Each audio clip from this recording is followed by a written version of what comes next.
Oh iya. Oke, pelajaran yang pertama, di jam pertama hari ini adalah matematika. Hanya 69 yang bergabung di sini. Dan sebagian besar adalah kelas 8.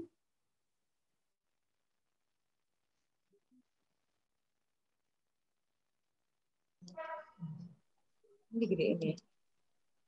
Ya, mohon maaf tadi jaringannya sempat lost sebentar. On lagi. Baik, kita mulai saja.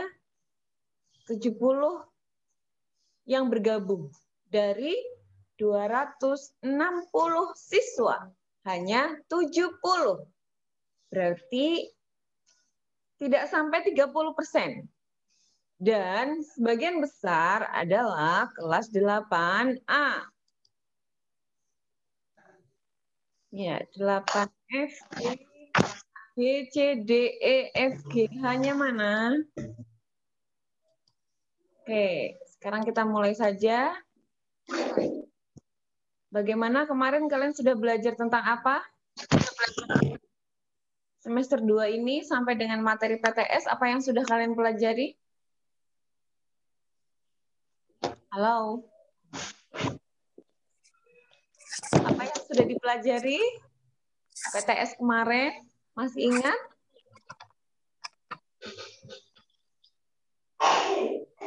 Hah?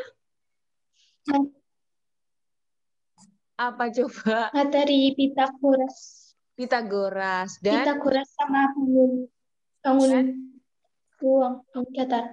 bangun ruang sisi datar. Oke. Nah, masih ada 2 bab yang tersisa, yaitu statistika dan peluang. Hari ini kita langsung masuk aja ke statistika. Oke, siapkan buku catatan kalian ya. Tadi udah berdoa belum ya? Sudah sama Bu Tika lah ya? Berdoa dulu. Sebelum kita mulai, marilah kita berdoa bersama-sama sesuai dengan keyakinannya masing-masing. Berdoa mulai.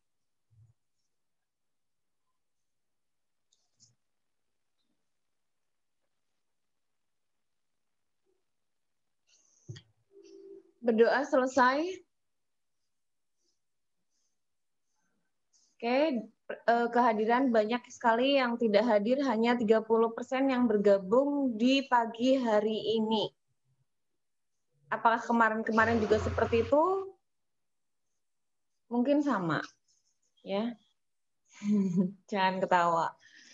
Coba tolong ketua kelas yang di sini nanti disampaikan ya ke teman-teman yang lain di kelas kamu masing-masing, diajaklah untuk bergabung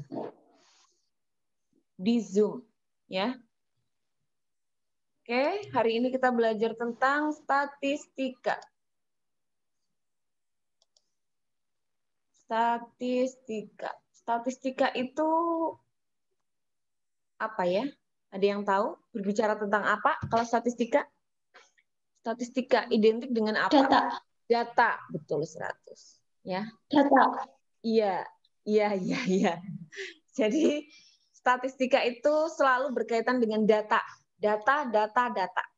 Data dibaca, dianalisa, disimpulkan. Ya. Oleh karena itu, di sini bukan rumus yang diperlukan, yang harus dihafalkan, tapi juga ada ketelitian. Ya, ketelitian di sini sangat dibutuhkan. Ketelitian dan kejelian. Oh, ini berarti seperti ini. Ngitungnya harus diulang-ulang sampai benar. Karena sini yang paling penting adalah penghitungan data. Oke, nah dulu kelas 7 juga kalian pernah belajar tentang statistika ya, tapi hanya berbicara tentang apa? Penyajiannya. Jadi ada data, itu bisa disajikan dalam berbagai bentuk. Masih ingat? Disajikan dalam bentuk apa saja? Tabel. Diagram batang. Diagram lingkaran.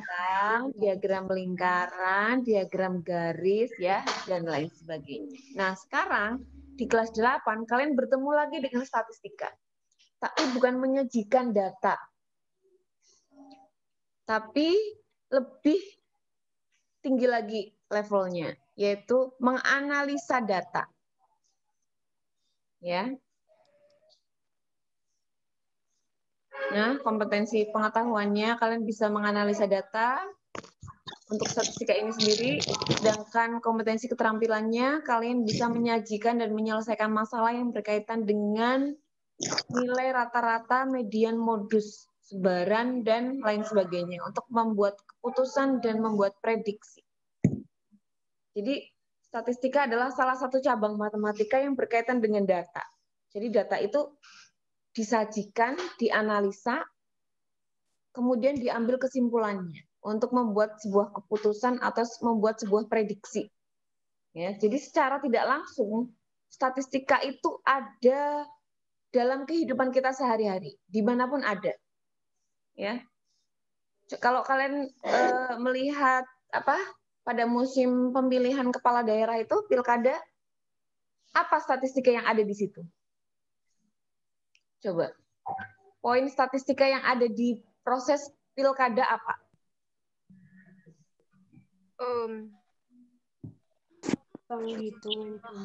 Penghitungan suara. Nah, penghitungan suara. Setelah dihitung, kemudian perolehan suaranya diapakan?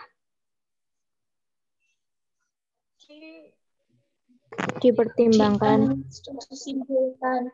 Enggak, sebelum disimpulkan, sebelum membuat kesimpulan. Disajikan atau dinyatakan bisa dalam bentuk diagram. Ada yang dalam bentuk diagram batang, ada yang dalam bentuk diagram lingkaran. Tujuannya apa? Memudahkan kita melihat. Oh, berarti sudah mudah terlihat dari diagram itu kita bisa menyimpulkan, oh berarti si A ini yang menang. Itu sebagai bahan pertimbangan dalam mengambil keputusan, oh si B yang menang. Coba kalau data-data itu tidak disajikan dalam bentuk diagram. Betapa pusing, betapa ribetnya orang yang melihat. Ya. Jadi ternyata diagram-diagram itu untuk memudahkan kita dalam membaca sekumpulan data. Iya kan? Jadi itu matematika itu sangat bermanfaat sekali ternyata dalam kehidupan kita sehari-hari. Oke, sekarang dalam statistika ini apa yang akan kita pelajari? Yaitu tentang ukuran penyebaran data dan pemusatan data. Penyebaran dan pemusatan. Ya, pemusatan ada min itu apa? Min itu rata-rata, ada median, ada modus. 3M ini. Pada penyebaran data ada jangkauan, kuartil, nanti kuartil ada kuartil pertama, kuartil tengah, kuartil akhir atau Q1, Q2, Q3, jangkauan interkuartil, dan ada juga simpangan kuartil. Ya, itu yang akan kita pelajari nanti. Oke, sekarang yang pertama adalah sebelum kita masuk ke pemusatan data, kita menganalisa data dulu. Menganalisa data dari diagram atau dari tabel, dari diagram maupun dari tabel. Orang Rewangi sudah mengerjakan tugas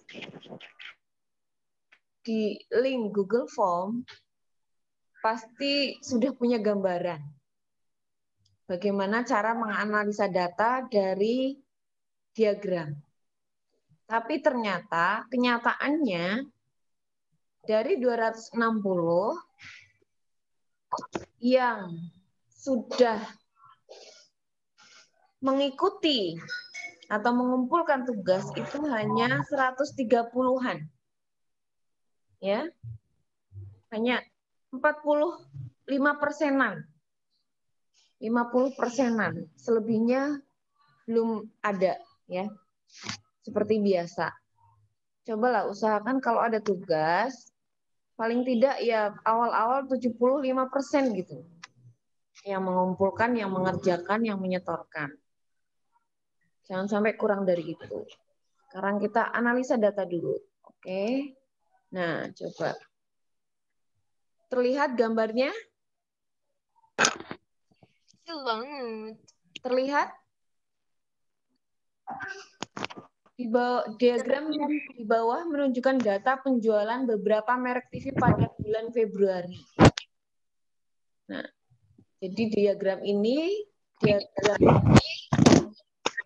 menunjukkan data penjualan TV dari berbagai merek selama bulan Februari. Mereknya ada berapa ini? Coba kita baca data. Mereknya ada berapa? 7. Ada? 7. Oke, ada merek A, merek 7. B, merek C. Nah, jadi yang horizontal ini adalah merek TV-nya. Sedangkan yang di vertikal ini apa? TV yang terjual. Iya. Banyaknya TV yang terjual. Banyaknya. Kalau begitu, dari diagram garis ini kita bisa baca bahwa merek A itu terjual berapa? Merek A? 12. Oke. Merek B? 20.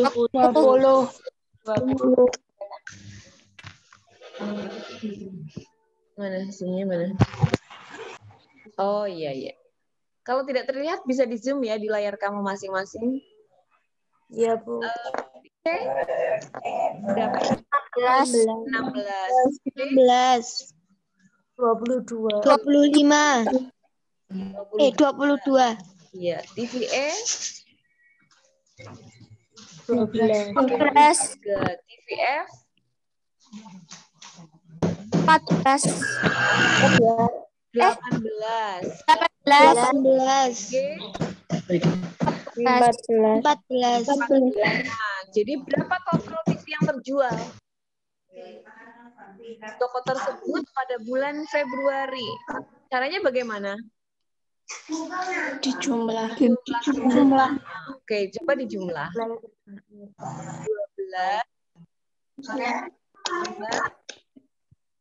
20. Oh, lupa ini. 12 terus tambah 20 tambah berapa lagi? Halo. 16. Ayo, mana suaranya? Jumlahnya 114, Bu. Berapa? Ya, Bu. 114. 14. Oke. Sekarang yang kedua. Nah. Diagram apa ini namanya? Batang. Kita baca diagram batang.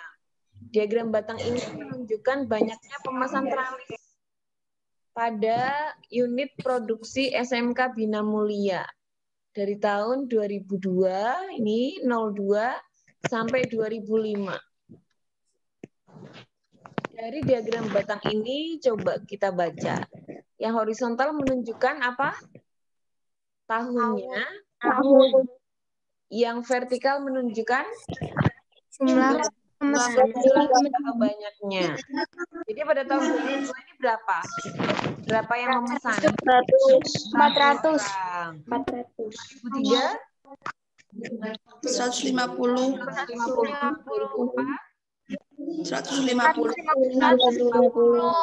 2005? 200. Oke, berarti kalau pertanyaan saya, pemesan tertinggi terjadi pada tahun 2005. 2005. Kenaikan tertinggi berada di tahun 2004, 2005 atau 2005.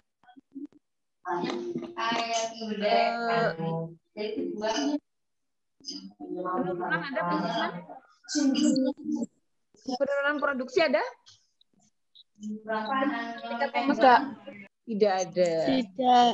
Yang ada hanya Naik. kenaikan. Selain kenaikan ada apa lagi? Samaan jumlah pemesanan. Iya, ajak ya. Ada konstan, ada tidak terjadi penurunan dan kenaikan alias ajak nih pada tahun 2003-2004. Sekarang, kalau saya tanya, selama 3 tahun pertama, ada berapa banyak pemesan? 400 pemesan. 400, oke. Dari mana 400? 150 kali 2. Tambah 150. Oke, good. Sekarang kita lanjutkan lagi. Masuk ke angkatan data. Yang pertama adalah mean atau min, rata-rata. Rata-rata sudah tidak asing lagi ya di kalian ya. Jadi rata-rata merupakan wakil dari sekumpulan data atau dianggap suatu nilai yang paling dekat dengan hasil pengukuran yang sebenarnya. Jadi dari rata-rata ini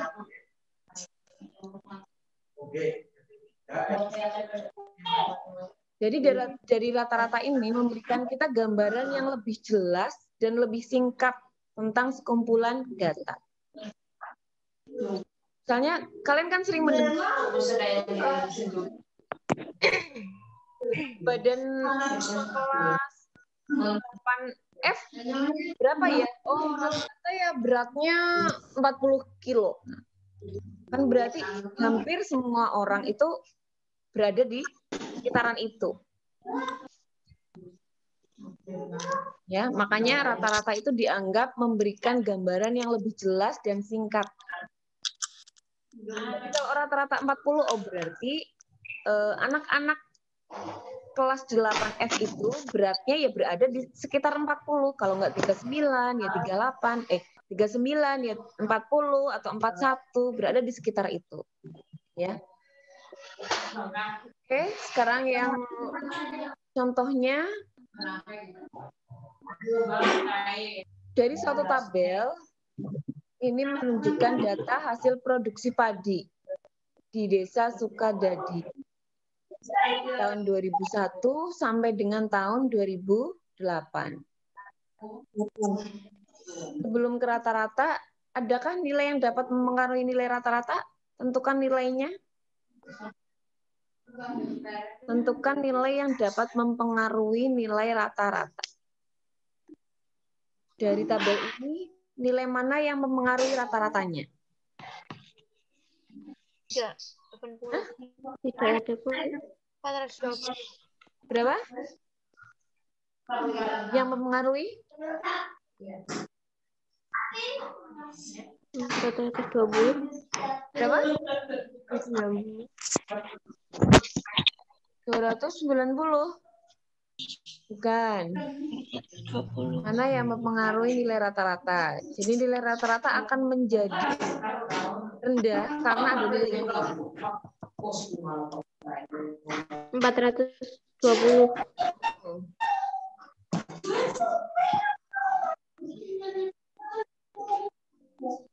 Mana yuk? Yaitu hasil panen pada tahun 2006. Nilai yang mempengaruhi rata-rata di sini adalah 225. Ini yang akan mempengaruhi. Karena apa? Nilai ini jauh lebih rendah daripada nilai-nilai yang lain. Makanya kalau dalam satu kelas ada anak yang mendapat nilai 3, sementara yang lain 678, 678, itu akan mempengaruhi nilai rata-rata kelas tersebut. Ya.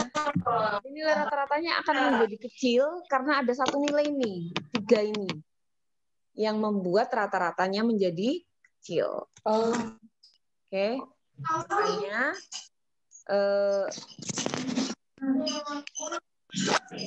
kalian upayakan biar nilainya itu bagus-bagus, biar rata-rata kelasnya tinggi. Sekarang coba tentukan nilai rata-ratanya. Pasti sudah bisa semua ya. Ayo dicoba.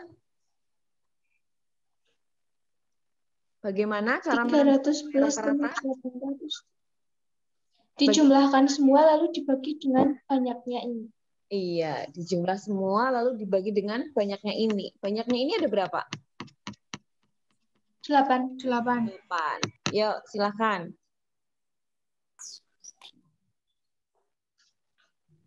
Hasilnya 311,875, Bu. Hasilnya. Yang sudah ketemu simpan dulu. Nunggu yang lain, sambil menunggu yang lain. Coba saya lihat dulu. Ngacung ya, yang sudah selesai ngacung coba. Saya sambil cek. Ngacung. Oke. Arah yang sudah. Terus. Yuk, yang videonya belum di-on kan? Silahkan. Kameranya dinyalakan.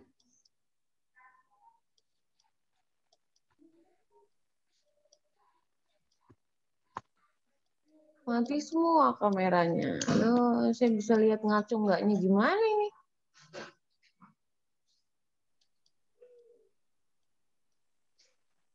Halo.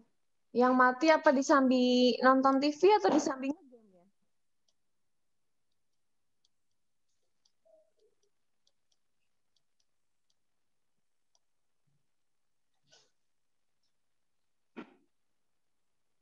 Mana yang lain?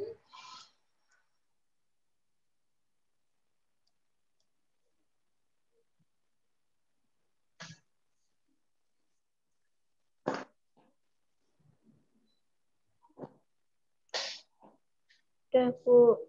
Udah, ngacung coba.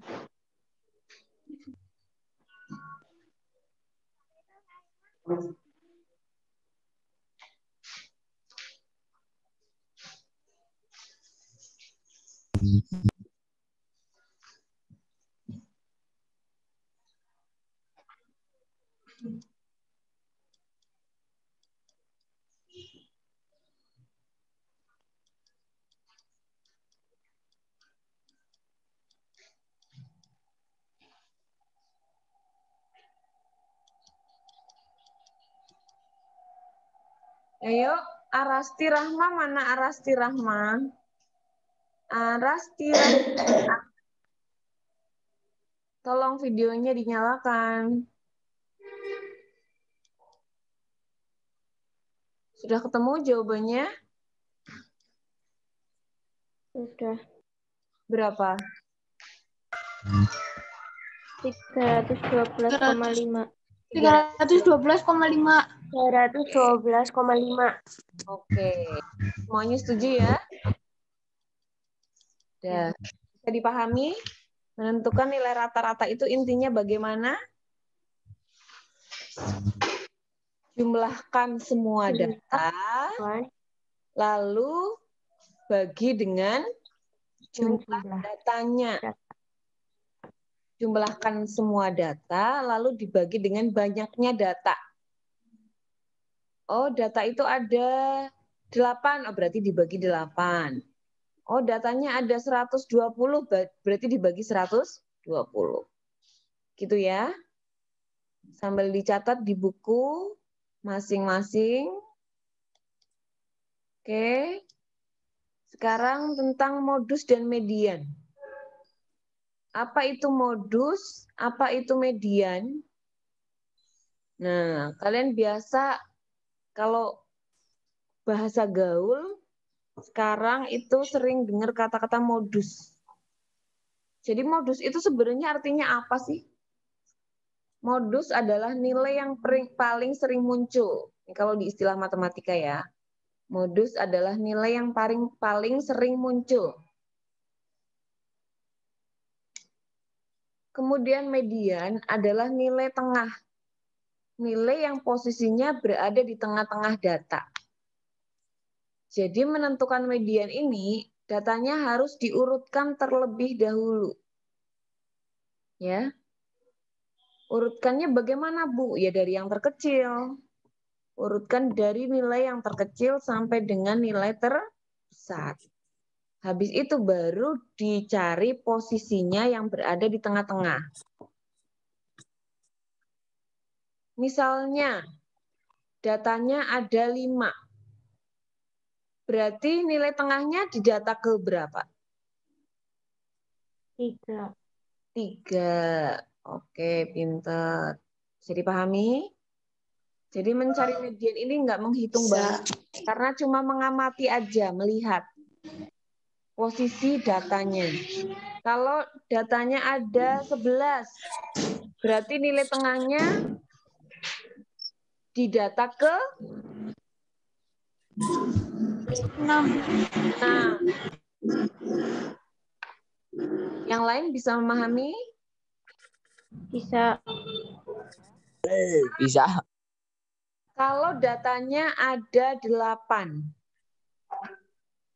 bukan ganjil tapi genap. Bagaimana cara menentukan mediannya?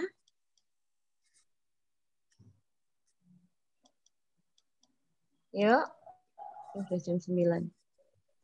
Kalau datanya jadi ada 8, seperti ini misalnya.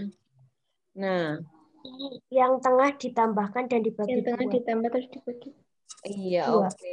Berarti kalau datanya ada 8, berarti menentukan nilai tengahnya adalah data ke 4, 4 dan 5 yang dijumlahkan. lalu sama dibagi. dengan 9 dibagi Dibagi 2. 2. Yang lain bisa memahami? Bisa. Oke. Sekarang coba saya punya contoh seperti ini nih. Dari 1, 2, 3, 4, 5, 6, 8, 24 anak didata tentang film kesukaan mereka. Tentang film kesukaan mereka. Tentukan modusnya. Langkah pertama bagaimana coba? Cari jumlah komedinya, horor. Sebelum ke situ, kalau masih ada Membuat tabel. seperti ini, data mentah seperti ini, langkah pertama adalah Mengelompokkan data. mengelompokkan dulu dengan menggunakan tali atau turus. Tali atau turus. Tali atau turus itu seperti apa, Bu? Seperti ini. Jadi kita kelompokkan dulu. Sama seperti kamu kalau lihat pas penghitungan suara itu loh di pilkada. Ahmad 1, jret gitu kan? Suroso, jret lagi. Nah, jadi membuat turus atau mendata. Dari sini, dari tabel ini bisa kita simpulkan ya. Modusnya apa berarti? Iya, Bu. Komedi. Jadi sebagian besar anak itu suka nonton film Komedi.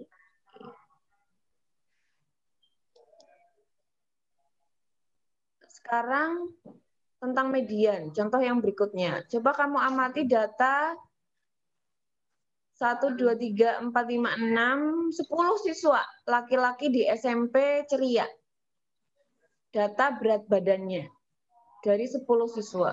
Bagaimana cara kamu menentukan data yang berada pada posisi tengah?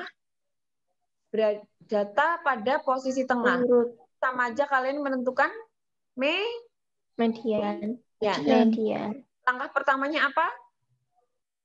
Urutkan data dari nilai yang terkecil. Oke, silakan ayo dicoba. Diurutkan dulu.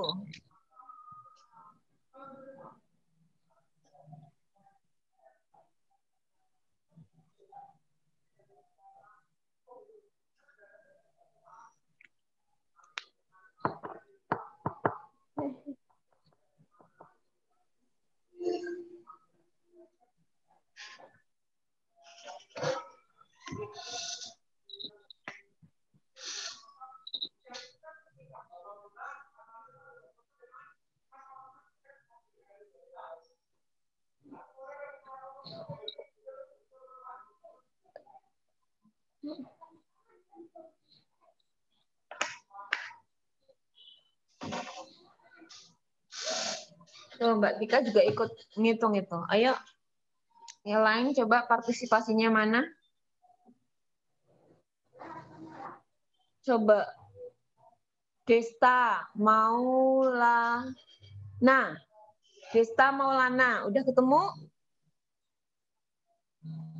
Setelah diurutkan datanya jadi bagaimana, Desta? Halo? Ini? Desta?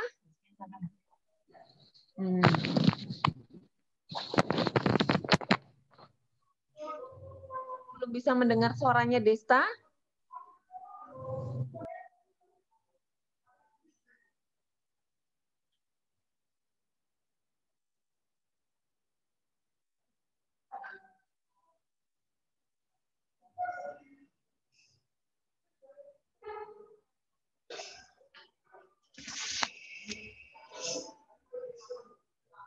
Desta.